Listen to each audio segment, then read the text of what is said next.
ದಕ್ಷಿಣ ಕನ್ನಡ ಜಿಲ್ಲೆ ಒಂದು ರೀತಿ ಅಸಮಾನ ಅಭಿವೃದ್ಧಿಗೆ ಇವತ್ತು ಸಾಕ್ಷಿ ಆಗ್ತಾ ಇದೆ. ಎಲ್ಲಾ ಕಡೆ ಬಹಳ ದೊಡ್ಡ ರೀತಿಯಲ್ಲಿ ಅಭಿವೃದ್ಧಿಯ ಒಂದು ಪರ್ವ ನಡೀತಾ ಇದೆ ಅನ್ನುವಂತಹದ್ದು ಇವತ್ತು ಎದ್ದು ಕಾಣುತ್ತಾ ಇರುವಂತಹ ಅಂಶ. ಈ ಅಭಿವೃದ್ಧಿಯನ್ನು ನಮ್ಮ ಆಳುವ ವರ್ಗದ ಜನಗಳು ಬಹಳಷ್ಟು ತಮ್ಮ ಸಾಧನೆ ಅನ್ನೋ ರೀತಿಯಲ್ಲಿ ಬಿಂಬಿಸ್ತಾ ಇದ್ದಾರೆ. ಆದ್ರೆ ಇದನ್ನು ನಿಜವಾಗಿಯೂ ಕೂಡ ನಾವು ಒಂದು ಗಂಭೀರವಾಗಿ ಮತ್ತು ಒಂದು ವಿಮರ್ಶಾತ್ಮಕವಾಗಿ ನೋಡಿದಾಗ ಈ ಅಭಿವೃದ್ಧಿ ಅನ್ನುವಂತಹದ್ದು ಕೇವಲ ಕಣ್ಕಟ್ಟಿನ ಅಭಿವೃದ್ಧಿಯ ರೀತಿಯಲ್ಲಿ ಕಾಣ್ತದೆ ಮತ್ತು ಸಮಾಜದ ಮೇಲ್ಸ್ತರದಲ್ಲಿರುವಂತಹ ಕೆಲವರಿಗೆ ಅಷ್ಟೇ ಈ ಅಭಿವೃದ್ಧಿಯ ಫಲ ಅನ್ನೋ ರೀತಿಯಲ್ಲಿ ಇವತ್ತು ಎದ್ದು ಕಾಣ್ತಾ ಇರುವಂತಹ ಅಂಶ.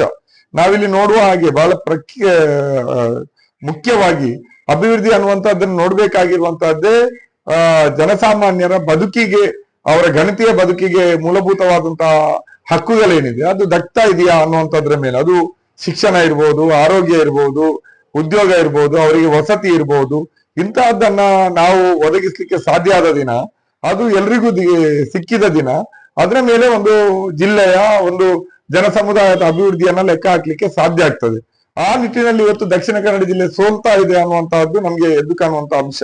ನಾವು ದಕ್ಷಿಣ ಕನ್ನಡ ಜಿಲ್ಲೆಯಲ್ಲಿ ಆರೋಗ್ಯ ಕ್ಷೇತ್ರವನ್ನೇ ಗಮನಿಸಿದ್ರೆ ಇಲ್ಲಿ ಈಗಾಗಲೇ 10 ಖಾಸಗಿ ಮೆಡಿಕಲ್ ಕಾಲೇಜುಗಳು ತಲೆ ಎತ್ತಿವೆ.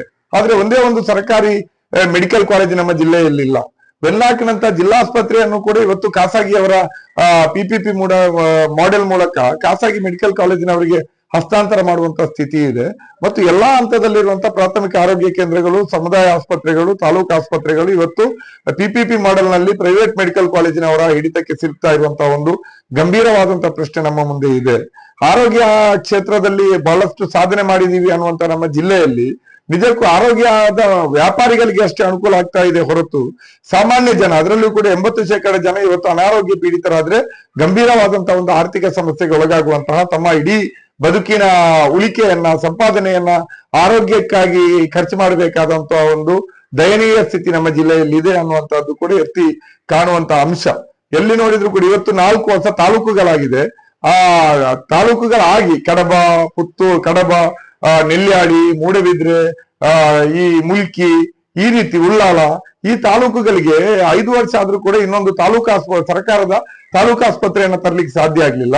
ಈ ಹಿಂದೆ 20-30 ವರ್ಷಗಳ ಹಿಂದೆ ಇದ್ದಂತ 3-4 ಸಮುದಾಯ ಆಸ್ಪತ್ರೆಗಳನ್ನು ಬಿಟ್ರೆ ಹೊಸತಾದ ಒಂದೇ ಒಂದು ಸಮುದಾಯ ಆಸ್ಪತ್ರೆಯನ್ನ ನಮ್ಮ ಜಿಲ್ಲೆಗೆ ತರ್ಲಿಕ್ಕೆ ಆಗ್ಲಿಲ್ಲ ಅನ್ನುವಂತಹದ್ದಿದೆ. ಜಯದೇವ ಹೃದಯದ ಆಸ್ಪತ್ರೆಯ ಬ್ರಾಂಚ್ ಇರ್ಬೋದು, ಕಿದ್ವಾಯಿ ಕ್ಯಾನ್ಸರ್ ಆಸ್ಪತ್ರೆಯ ಬ್ರಾಂಚ್ ಇರ್ಬೋದು, ಅದು ಗುಲ್ಬರ್ಗಕ್ಕೆ ಸಿಕ್ಕಿದೆ, ರಾಯಚೂರಿಗೆ ಸಿಕ್ಕಿದೆ, ಮೈಸೂರಿಗೆ ಸಿಕ್ಕಿದೆ. ಆದ್ರೆ ಕರ್ನಾಟಕ ರಾಜ್ಯದಲ್ಲಿ ಅತಿ ಹೆಚ್ಚು ಇವತ್ತು ಖಜಾನೆಗೆ ತೆರಿಗೆಯನ್ನ ಪಾವತಿಸುವಂತಹ ದಕ್ಷಿಣ ಕನ್ನಡ ಜಿಲ್ಲೆಗೆ ಆದ್ರೆ ಯಾವುದೇ ಘಟಕಗಳು ಕೂಡ ಸಿಕ್ಕಿಲ್ಲ ಅನ್ನುವಂಥದ್ದು ಕೂಡ ಈ ಜಿಲ್ಲೆಯಲ್ಲಿ ಅಭಿವೃದ್ಧಿ ಅನ್ನುವಂಥದ್ದು ಯಾರ ಪರವಾಗಿ ನಡೀತಾ ಇದೆ, ಅದು ಆರೋಗ್ಯದ ವ್ಯಾಪಾರಿಗಳ ಪರವಾಗಿ ನಡೀತಾ ಇದೆಯಾ, ಜನಸಾಮಾನ್ಯರ ಪರವಾಗಿ ನಡೀತಾ ಇದೆಯಾ ಅನ್ನುವಂಥ ಅಂಶಗಳು ಕೂಡ ಎದ್ದು ಕಾಣ್ತಾ ಇರುವಂತದ್ದು. ಇನ್ನು ಶಿಕ್ಷಣ ಕ್ಷೇತ್ರವೂ ಹಾಗೆಯೇ ಇದೆ. ವಸತಿಯ ಪ್ರಶ್ನೆ ಅಂತೂ ಇಲ್ಲಿ ಬಹಳ ಗಂಭೀರವಾದಂತ ಬಿಕ್ಕಟ್ಟನ್ನು ಎದುರಿಸ್ತಾ ಇದೆ. ಕಳೆದ 25 ವರ್ಷಗಳಿಂದ ಮಂಗಳೂರು ಮಹಾನಗರ ಪಾಲಿಕೆ ಸೇರ್ಕೊಂಡು ಯಾವುದೇ ಪುರಸಭೆಗಳಿರ್ಬಹುದು, ಯಾವುದೇ ಸ್ಥಳೀಯ ಆಡಳಿತಗಳಿರ್ಬಹುದು, ಒಂದೇ ಒಂದು ವಸತಿ ಯೋಜನೆಯನ್ನ ಮನೆ ನಿವೇಶನ ರೈತರಿಗೆ ಜಾರಿಗೆ ತಂದಿಲ್ಲ ಅನ್ನುವಂತಹದ್ದನ್ನ ನಾವು ನೋಡ್ತಾ ಇದ್ದೀವಿ. ಅದರ ಬದಲಿಗೆ ರಿಯಲ್ ಎಸ್ಟೇಟ್ ನವರದ್ದು ಮತ್ತು ಬಿಲ್ಡರ್ ಮಾಫಿಯಾಗಳೇನಿದೆ ಅವರುಗಳದ್ದೇ ಅಬ್ಬರ ಮಂಗಳೂರಿನ ಎಲ್ಲಾ ಕಡೆ ಕಾಣ್ತಾ ಇದೆ. ಬಡವರಿಗೆ ತಲೆ ಮೇಲೆ ಒಂದು ಸೂರು ಇವತ್ತು ಕಲ್ಪಿಸ್ಲಿಕ್ಕೂ ಸಾಧ್ಯ ಆಗದಂತಹ ಒಂದು ಸ್ಥಿತಿಗೆ ಮಂಗಳೂರು ತಲುಪಿದೆ. ಇದಷ್ಟೇ ಅಲ್ಲದೆ ಉದ್ಯೋಗದ ಪ್ರಶ್ನೆ ನೋಡಿ, ಇಲ್ಲಿಯ ಬ್ಯಾಂಕ್ಗಳನ್ನ ವಿಲೀನ ಮಾಡುವ ಹೆಸರಿನಲ್ಲಿ ಕಡಿತ ಮಾಡಿದ್ರು. ಇಲ್ಲಿಯ ವಿಮಾನ ನಿಲ್ದಾಣ ಹಾರ್ಬರ್ಗಳನ್ನ ಅಂಬಾನಿ, ಅದಾನಿ ಅಂತ ಚೆಟ್ಟಿನಾಡ್ ನಂತಹ ಖಾಸಗಿ ಕಂಪನಿಗಳಿಗೆ ಹಸ್ತಾಂತರ ಮಾಡಿದ್ರು. ಇಲ್ಲಿಯ ಬೇರೆ ಬೇರೆ ರೀತಿಯಾದಂತಹ ಸಾರ್ವಜನಿಕರ ಉದ್ಯಮಗಳನ್ನ ಖಾಸಗೀಕರಣ ಮಾಡಿದ್ರು. ಹೀಗೆ ಇರುವಂತಹ MRPL ಇರ್ಬೋದು, HPCL ಗಳಿರ್ಬೋದು, SEZ ಗಳಿರ್ಬೋದು, ಅವುಗಳಲ್ಲಿಯೂ ಕೂಡ ಉದ್ಯೋಗ ಸೃಷ್ಟಿಯ ಬದಲಿಗೆ ಇವತ್ತು ಯಾಂತ್ರೀಕರಣವನ್ನೇ ಹೆಚ್ಚು ಆದ್ಯತೆಯಿಂದ ಮಾಡ್ತಾ ಇದ್ದಾರೆ.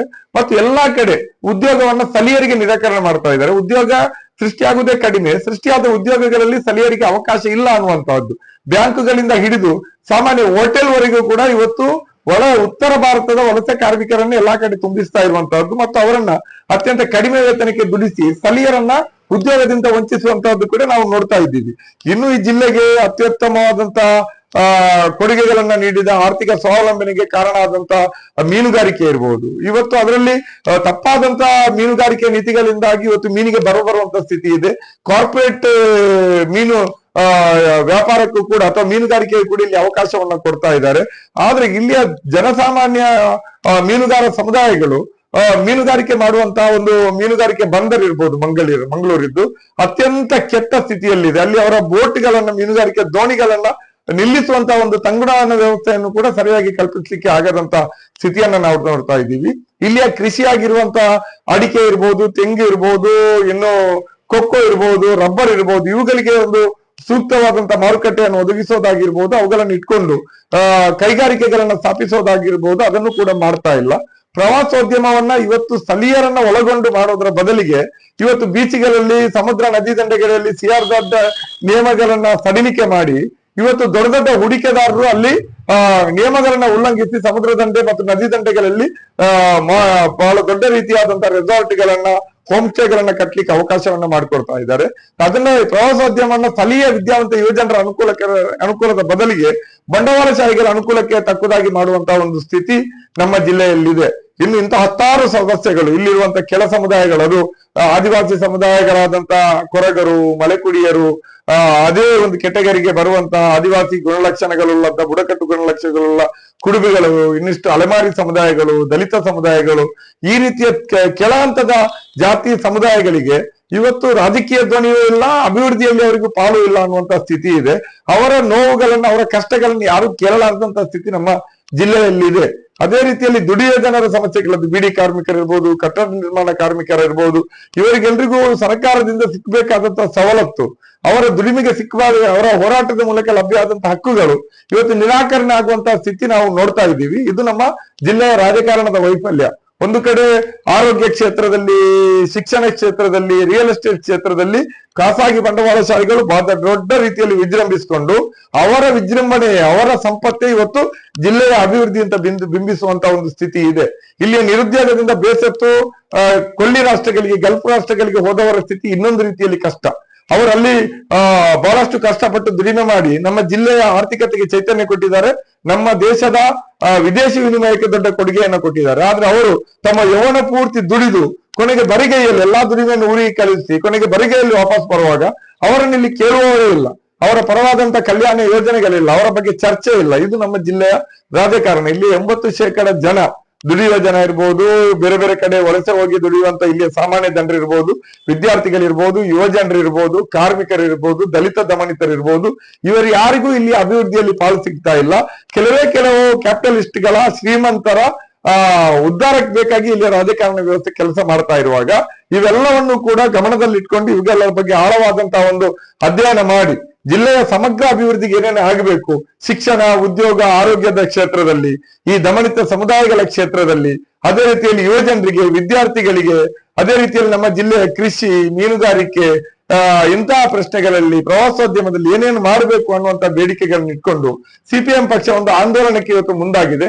ಅದಕ್ಕಾಗಿ ಜನಸಾಮಾನ್ಯರ ಬದುಕು ಉತ್ತಮ, ಜನಸಾಮಾನ್ಯರ ನಡಿಗೆ ಉತ್ತಮ ಬದುಕಿನ ಕಡೆಗೆ ಅಂತ, ಅಂದ್ರೆ ಎಲ್ಲರ ಬದುಕು ಉತ್ತಮ ಆದಾಗ ಮಾತ್ರ ಒಂದು ಸಮಾಜ, ಒಂದು ಜಿಲ್ಲೆ, ಒಂದು ರಾಜ್ಯ, ಒಂದು ದೇಶ ಅಭಿವೃದ್ಧಿ ಹೊಂದಲಿಕ್ಕೆ ಸಾಧ್ಯ. ಅದರಿಂದಾಗಿ ಜನಸಾಮಾನ್ಯರ ನಡಿಗೆ ಉತ್ತಮ ಸಮಾಜದ ಕಡೆಗೆ ಅಥವಾ ಉತ್ತಮ ಬದುಕಿನ ಕಡೆಗೆ ಅನ್ನುವಂಥ ಘೋಷವಾಕ್ಯದೊಂದಿಗೆ ನಾವು ಡಿಸೆಂಬರ್ 8ನೇ ತಾರೀಕು ದಕ್ಷಿಣ ಕನ್ನಡ ಜಿಲ್ಲೆಯ ಕೇಂದ್ರದಲ್ಲಿ ಅಂಬೇಡ್ಕರ್ ವೃತ್ತದಿಂದ ಕ್ಲಾಕ್ ಟವರ್ ವೃತ್ತದವರೆಗೆ ಬಹಳ ದೊಡ್ಡ ರ್ಯಾಲಿಯನ್ನ, ಮೆರವಣಿಗೆಯನ್ನ, ಸಾರ್ವಜನಿಕ ಸಭೆಯನ್ನ ಸಿಪಿಐಎಂ ಪಕ್ಷದ ಜಿಲ್ಲಾ ಸಮಿತಿಯನ್ನು ಹಮ್ಮಿಕೊಂಡಿದ್ದೀವಿ. ಈ ರ್ಯಾಲಿ ಜಿಲ್ಲೆಯ ಸಮಗ್ರ ಅಭಿವೃದ್ಧಿಗೆ ಸಂಬಂಧಪಟ್ಟು ಮತ್ತು ಅಭಿವೃದ್ಧಿಯ ಪಾಲು ಇನ್ನೂ ಕೂಡ ಯಾರಿಗೆ ತಲುಪಲಿಲ್ಲವೋ ಅವರಿಗೆ ತಲುಪಿಸುವ ನಿಟ್ಟಿನಲ್ಲಿ ಒಂದು ಆಂದೋಲನವಾಗಿ ಪರಿವರ್ತನೆ ಮಾಡುವಂತಹ ಒಂದು ಮಹತ್ವದ ಹೋರಾಟ ಈ ಕಾರ್ಯಕ್ರಮ ಇದು. ಈ ಕಾರ್ಯಕ್ರಮಕ್ಕೆ ಜಿಲ್ಲೆಯ ಜನ ಎಲ್ಲರೂ ಒಟ್ಟಾಗಿ ಬೆಂಬಲವನ್ನ ನೀಡಬೇಕು ಅಂತ ನಾನು ವಿನಂತಿಸ್ತಾ ಇದ್ದೀನಿ.